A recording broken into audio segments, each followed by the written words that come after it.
Hello everyone, welcome to my YouTube channel. चलिए आज का टॉपिक हम लोग एक्सपेंस के बारे में डिस्कस करेंगे। क्या? एक्सपेंस के बारे में, ठीक है ना। तो सबसे पहले हम लोग ये जान लेते हैं अकाउंटिंग टर्मिनोलॉजी का सबसे important, the most important keywords of accounting, that is clear, CLEAR। ये सबसे इम्पोर्टेंट कीवर्ड्स हैं 5। इन 5 को अच्छा से समझ लेते हैं। बहुत सारे अकाउंटिंग टर्मिनोलॉजी को हम लोग कवर अप कर लेते हैं। तो पहला है C for capital, L for liabilities, E for expenses, A for assets और R फॉर रेवेन्यू, ठीक है ना। अब इसके बाद हम लोग डिस्कस करते हैं एक्सपेंसेस के बारे में। अब आप बोलोगे सर और सब भी टर्म डिस्कस कर लीजिए। इससे पहले वाले वीडियो में हमने ऑलरेडी कैपिटल, लायबिलिटीज़ और एसेट्स के बारे में वीडियो बना चुके हैं, वहाँ से आप जाकर देख सकते हो। आज डिस्कस करेंगे सिर्फ एक्सपेंसेस के बारे में। कौन चीज़ के बारे में? सिर्फ expenses. What is expenses? Expenses क्या होते हैं, एक्सपेंस क्या होते हैं, ठीक है ना। इसके बारे में डिस्कस करते हैं। तो यहाँ पर मैंने 3 कीवर्ड्स को यहाँ पर मैंने चूज किया है। सबसे पहले सर्विस रिसिप्ट। अगर हमने सर्विस रिसीव कर लिया, क्या सर्विस रिसीव कर लिया, तो एक्सपेंस हो गया। अब जैसे कि आप ट्यूशन पढ़ते हो, स्कूल में पढ़ते हो, 1 महीना 2 महीना 1 साल पढ़ लिया, तो एक्सपेंस हो गया। आप पेमेंट करो या ना करो, मैंने इसका बात ही नहीं किया, पेमेंट का बात ही नहीं किया। मैंने तो सिर्फ बात किया कि सर्विस लिया कि नहीं लिया।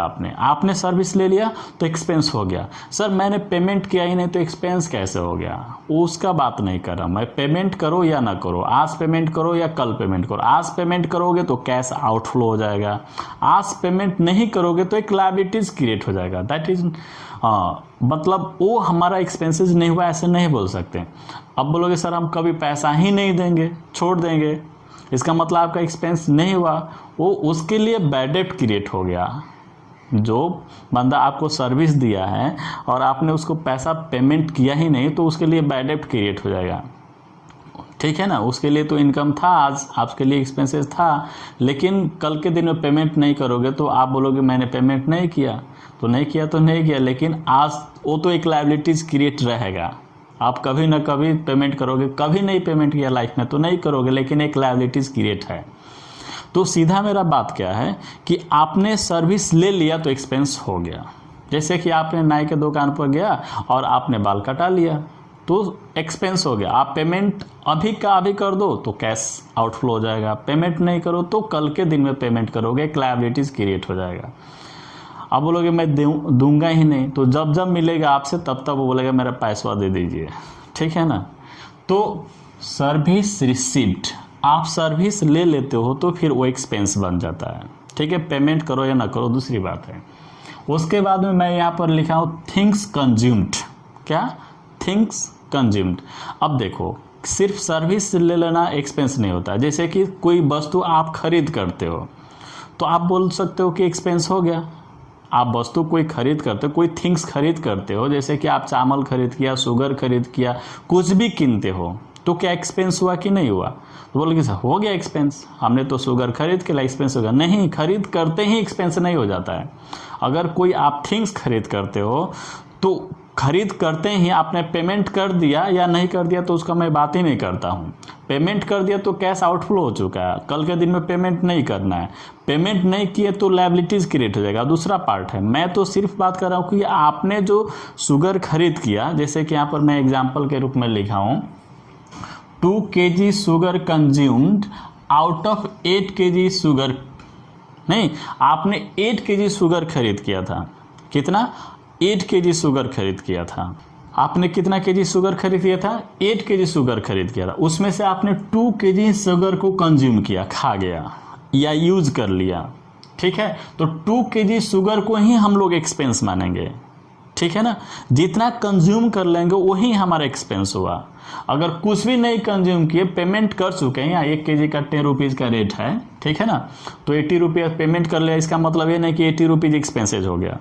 आपने पेमेंट कर लिया, ठीक है, पेमेंट नहीं किया तो लायबिलिटीज़ है, कल के दिन में पेमेंट करोगे, लेकिन इसका मतलब ये नहीं कि 80 रुपीज़ एक्सपेंसेज हुआ। एक्सपेंस तो आपका इतना हुआ, expense is equal 2 kg into 10 rupees multiply कर दें, 20 रुपये का ही एक्सपेंस हुआ। बोलोगे सब फिर तो 6 kg क्या हुआ, 6 kg एक्सपेंस है नहीं, मैं तो बोला हूँ सिर्फ एक्सपेंसेस जो कंज्यूम करेंगे वही है। तो 6 kg क्या है, remaining 8 kg minus 2 kg that is 6 kg, remaining जो है नॉट एक्सपेंसेज, एक्सपेंसेज है नहीं, ठीक है ना। इसका अगर वैल्यू कैलकुलेशन कर लेता हूँ तो 6 kg into ₹10 that is equal to 60 rupees बराबर का करेंट एसेट्स है। क्या है आपके पास, एक करेंट एसेट्स है, एक एसेट्स है, उस 6 kg को आप बेच सकते हो, ठीक है ना। उसको बेचकर फिर आप पैसा कहीं से 60 रुपये से ज़्यादा में बेच सकते हो या कम में ज़्यादा में, मतलब आपके पास है, उसको हम लोग यूज़ कर सकते हैं, उससे बेनिफिट ले सकते हैं या उसे हम लोग बेच सकते हैं, we can sell it, okay. तो वो हमारे लिए अभी एक्सपेंस नहीं, हमारे लिए तो अभी एसेट्स है, संपत्ति है, हमारा प्रॉपर्टीज है उतने बराबर का। अब लैंड एंड बिल्डिंग तो नहीं है, लेकिन उतने बराबर का प्रॉपर्टीज है आपके पास। तो मैंने क्या बोला, थिंग्स कंज्यूम्ड। अगर आपने थिंग्स खरीद किया है, कोई वस्तु खरीद किए हैं, तो फिर उसका कंज्यूम किए कि नहीं किए, कंज्यूम कर लेंगे तो फिर एक्सपेंस हो गया।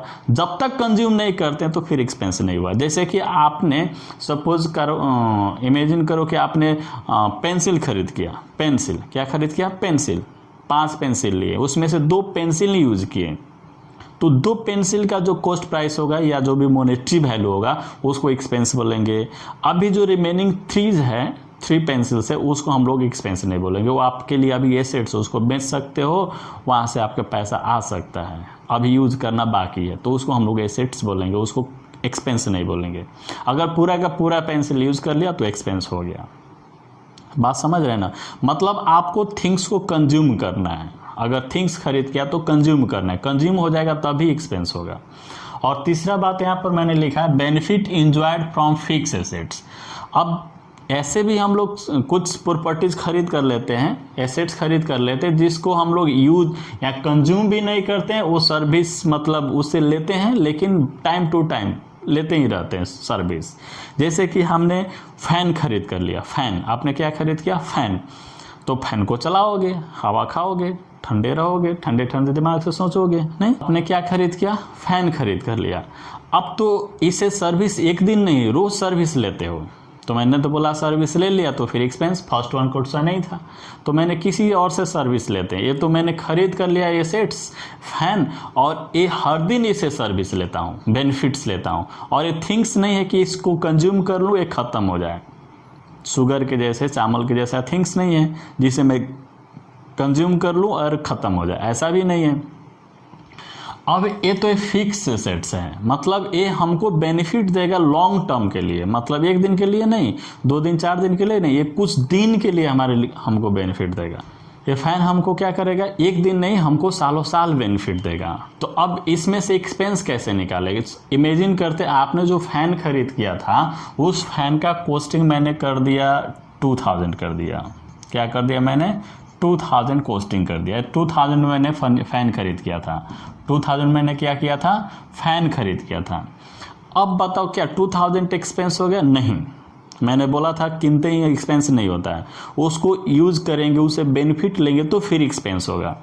अब इसको इंजीनियर ने कुछ एस्टिमेट कर देता कि इसका लाइफ 5 ईयर्स या 10 ईयर्स ऐसे एज्यूम कर दिया। तो एज्यूम करो कि इंजीनियर ने इसका लाइफ एज्यूम कर दिया 10 ईयर्स। क्या कर दिया, 10 ईयर्स, 10 ईयर्स इसका लाइफ एज्यूम हो गया। तो 10 ईयर्स से डिवाइड कर लेते हैं और इसको डिस्ट्रीब्यूशन कर लेते हैं, हर साल इसका वैल्यू कुछ न कुछ कम होते जाएगा, ठीक है। तो 10 से डिवाइड कर लेंगे तो इसमें आ जाएगा आपका 200 रुपीज़। तो सीधा लैंग्वेज में आपने फैन कितना खरीद किया, 2000 में। अब सोचो जो फैन आपने 2000 में खरीद किया है, क्या उसको यूज़ करने के बाद में 1 दिन हो या 10 दिन हो या 1 साल यूज़ करने के बाद में 2000 में बेच पाओगे। अभी ये एज्यूम कर लेते प्राइस कांस्टेंट है, मार्केट में प्राइस अभी बढ़ा भी नहीं है घटा भी नहीं, कांस्टेंट प्राइस है, बाकी सब जो फैन जब खरीद किए थे वही रेट में मिल रहे हैं। अब ऐसा नहीं कि 10,000 में हो गया तो फिर तब गड़बड़ हो जाएगा ना। तो यहाँ पर बात क्या कर रहे थे, 2000 में खरीद के तो निश्चित रूप से उसका प्राइस आपका कुछ कम पड़ जाएगा। क्यों कम पड़ गया? क्योंकि आपने उसको यूज़ कर लिया, उसे आपने बेनिफिट ले लिया है। तो कितना का बेनिफिट लिया है उतना ही बराबर एक्सपेंस है। आपने जितना बेनिफिट, तो फिर बेनिफिट कितना लिया है कैसे आप कैलकुलेट करोगे? उससे मैंने बेनिफिट लिया तो है, वो पुराना तो हो गया, वियर एंड टियर तो हुआ है, ओल्ड फैशन तो हो गया। अब तो फिर इससे बेनिफिट जो मैंने लिया तो लिया कितना का, इमेजिन करो। तो ऐसा एज्यूम कर लेते हैं कि इसका लाइफ 10 ईयर्स है, तो हर साल का बेनिफिट इज इक्वल हम लोग 200, हर साल का बेनिफिट इज इक्वल 200। हर साल इसका वैल्यू हम लोग अपने अकाउंटिंग में क्या करेंगे, 200 बराबर इसको हम कर देंगे। इसी 200 को हम लोग क्या बोलते हैं, डेप्रिसिएशन। क्या बोलते हैं? डेप्रिसिएशन। क्या बोलते हैं? डेप्रिसिएशन बोलते हैं, ठीक है, मूल्यह्रास। तो वही मैंने यहाँ पर लिखा है, डेप्रिसिएशन ऑन मशीनरी। मशीनरी का जो डेप्रिसिएशन होता है, वैल्यू कम होते जाता है, उसी को हम लोग क्या बोलते हैं, benefit enjoyed from fixed asset. आपने बाइक खरीद कर लिया, क्या खरीद किया, बाइक। 2,50,000 में आपने बाइक ले लिया, तो क्या इस बाइक को 2,50,000 में ही एक साल यूज़ करने के बाद में बेच पाओगे?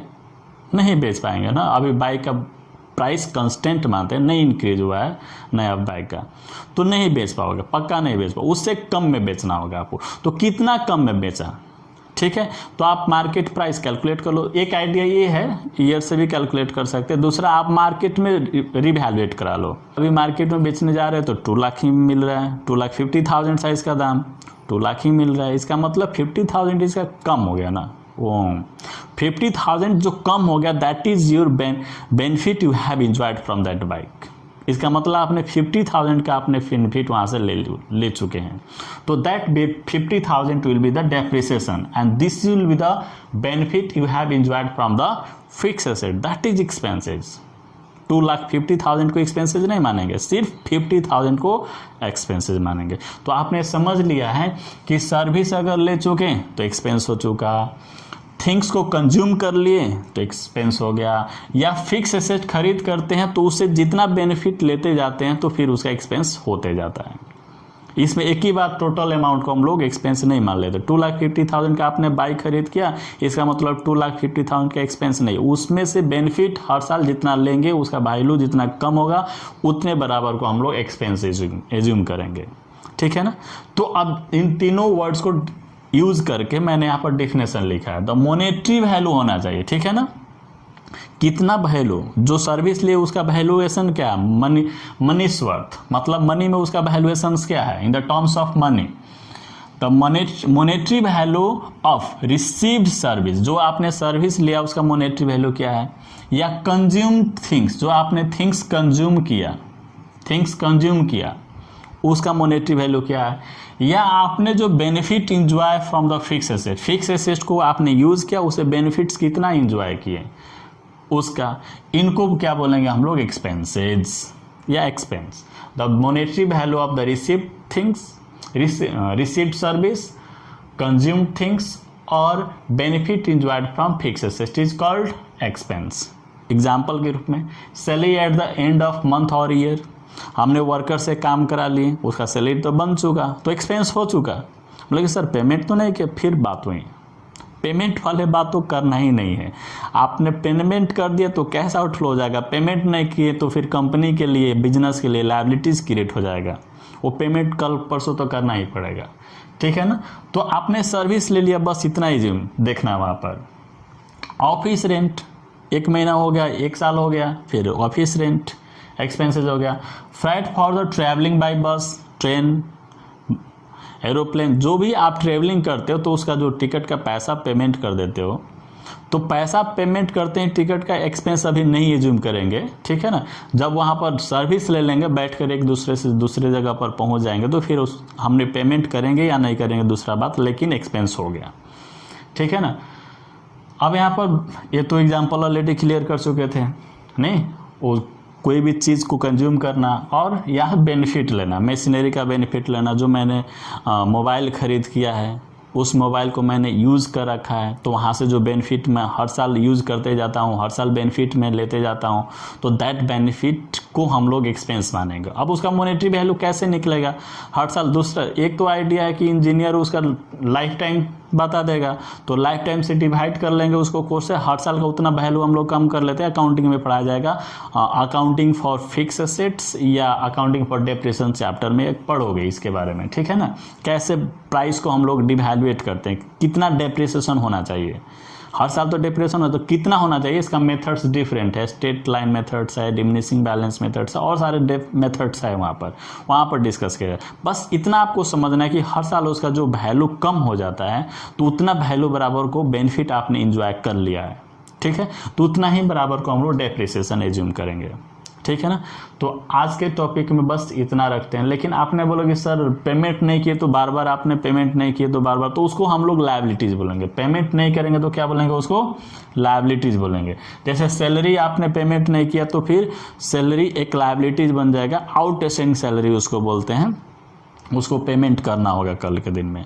लेकिन आपने पेमेंट करो या ना करो उससे मेरा हमको यहाँ प्रॉब्लम नहीं है, हमको तो एक्सपेंसेस क्लियर करना था। आपने सर्विस ले लिया, आपने थिंग्स कंज्यूम कर लिया, आप फिक्स एसेट से आप क्या कर रहे हो, बेनिफिट्स लेते जा रहे हो। फिक्स एसेट मतलब लैंड, बिल्डिंग, प्लांट, मशीनरी, ये सब को फिक्स एसेट बोलते हैं, जो मोर देन 1 ईयर के लिए आपको बेनिफिट देता है। जैसे कि फैन, बिल्डिंग, आपका मोटर बाइक, ठीक है ना, बाइक, ये सब हमको मोर देन 1 ईयर के लिए बेनिफिट देता है, ठीक है, उसको फिक्स एसेट बोलते हैं। वहाँ से जो हर साल बेनिफिट लेते हो दैट इज़ एक्सपेंस। तो आज का वीडियो में बस इतना ही रखते हैं, फिर मिलते हैं अगले वीडियो में। तब तक के लिए bye bye, thanks a lots for watching this video.